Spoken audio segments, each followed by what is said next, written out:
Night in the Woods hits a little close to home for me. The story of a university dropout struggling to find their place in the world, lacking any appreciative means of income and fighting off the looming dark age known as adulthood, which seemed to help immerse me in the experience all the more. We play as May Borowski, a dark blue-furred cat who's a rude dude with attitude, who's actually not a dude at all but a chick, but that wouldn't have rhymed, so yeah.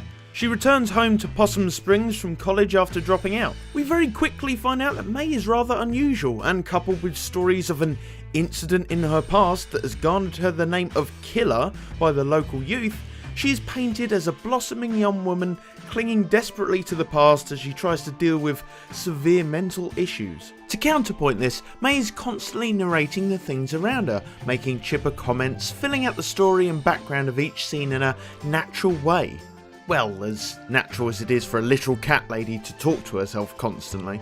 Around May are her friends, Greg, Bee and Angus. Throughout the game, those three central characters help her reintegrate back into Possum Springs and eventually join her on what turns into a ghost story towards the middle of the game.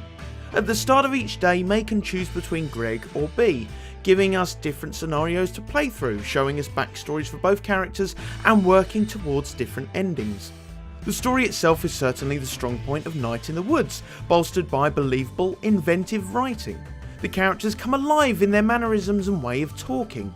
Bee's dry, sarcastic witticisms and Greg's brash, energetic bravado give us overviews to each of them, only to be peeled away for more vulnerable character traits as we spend more time with each of them.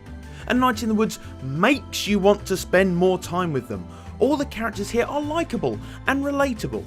May is one of the most frustratingly lovable protagonists I've had the pleasure of playing as, constantly self-sabotaging her own friendships and failing to her own emotional stability before quickly hopping back to her own proud, stubborn ideals. The art direction is minimalistic and yet so astoundingly beautiful, with the dream sequences especially being so vibrant and vivid. The simple pastel colours does well to keep the whole setting cartoony, while more dramatic, silhouette-led endgame scenes bring a wonderful sense of dread.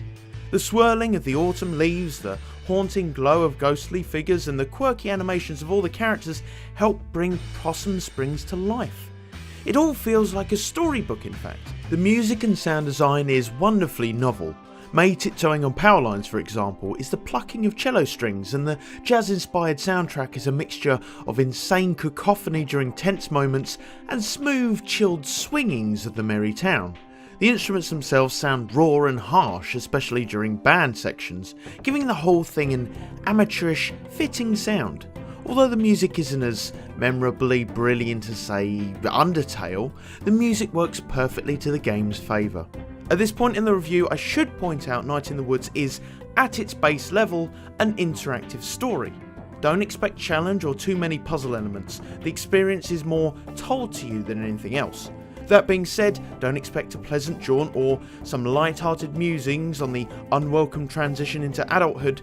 The dark tone of the game makes itself known near the end with religious imagery and cosmic nightmares one really didn't expect from a game like this.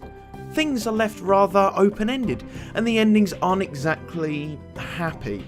May's life is full of pain and regret, but working through her issues with her friends is what's so inspiring.